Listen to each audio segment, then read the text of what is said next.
Everyone knows Florence Nightingale as the founder of modern nursing, but in 2020, now 200 years after she was born and also the year of the coronavirus pandemic, her work is more important than ever. 1. A name and a love for travel. Nightingales named their daughters after the city they were born in. The first daughter was named Partenope, ancient name of Naples, and the youngest one was born in Florence, Italy. That is where Florence Nightingale got her name. Traveling was a passion for Florence. On her trips, she loved to gain insight and knowledge about medicine. 2. She was born to be a nurse. When Florence was a very young child, she treated her dolls very dearly and took care of them regularly. Once in a while, she bathed them, rubbed their back, massaged their hand. Increasingly, Florence believed she had a calling from God to help others in some form or another.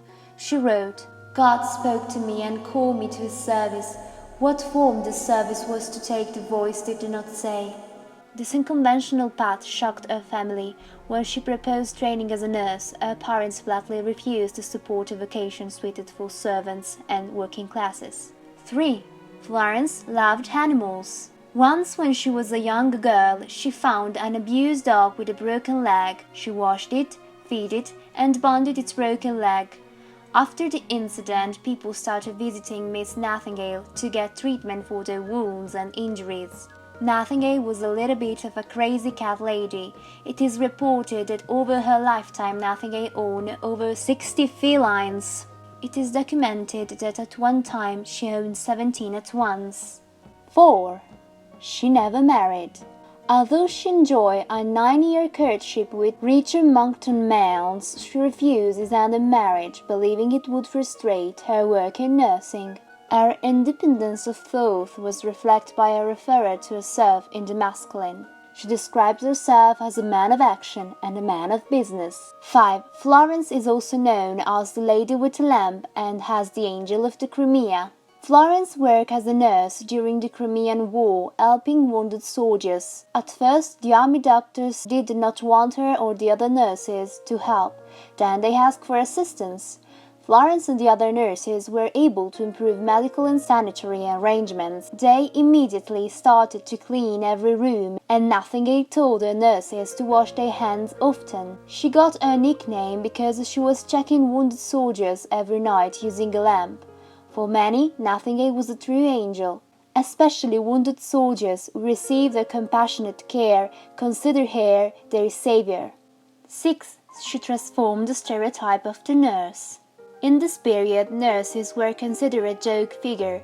Dickens caricatured the standards of care through his character, Sarah Gamp, who was incompetent, alcoholic and corrupt. Caroline Worthington, director of the Florence Nightingale Museum, summarizes how Nightingale changed this. Florence transformed nursing when she got back from Crimea.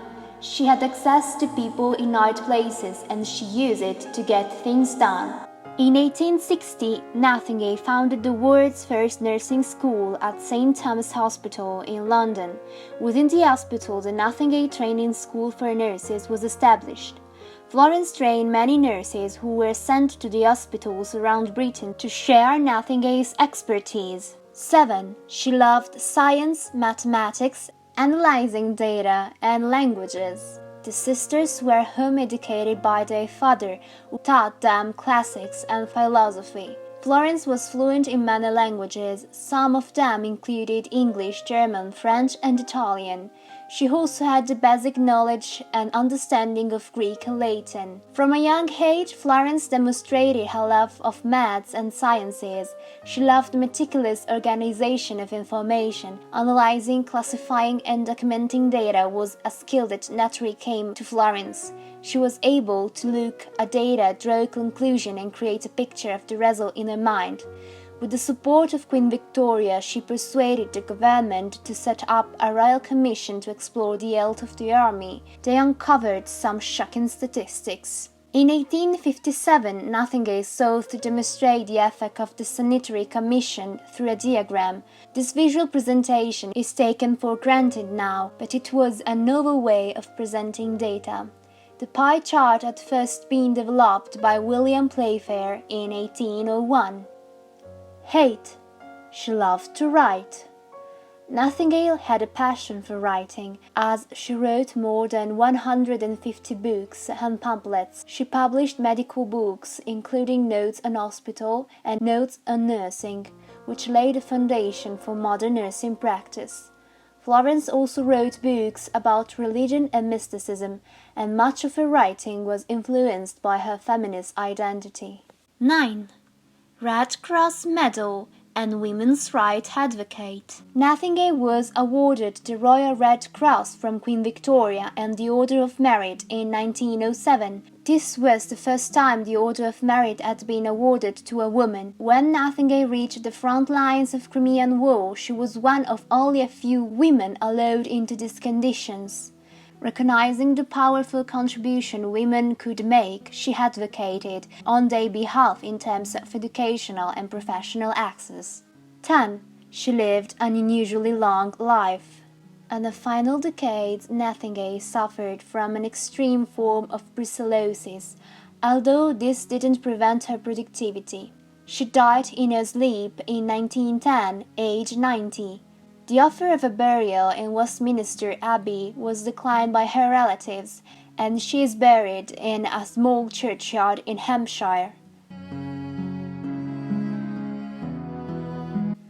Nightingale's principles and support helped to found the British Red Cross. Florence Nightingale agreed with one of the Red Cross fundamental principles, neutrality. As Nightingale said, suffering lifts its victim above normal values. While suffering endures, there is neither good nor bad, valuable nor invaluable, enemy nor friend. The victim has passed to a region beyond human classification or moral judgments, and his suffering is a sufficient claim.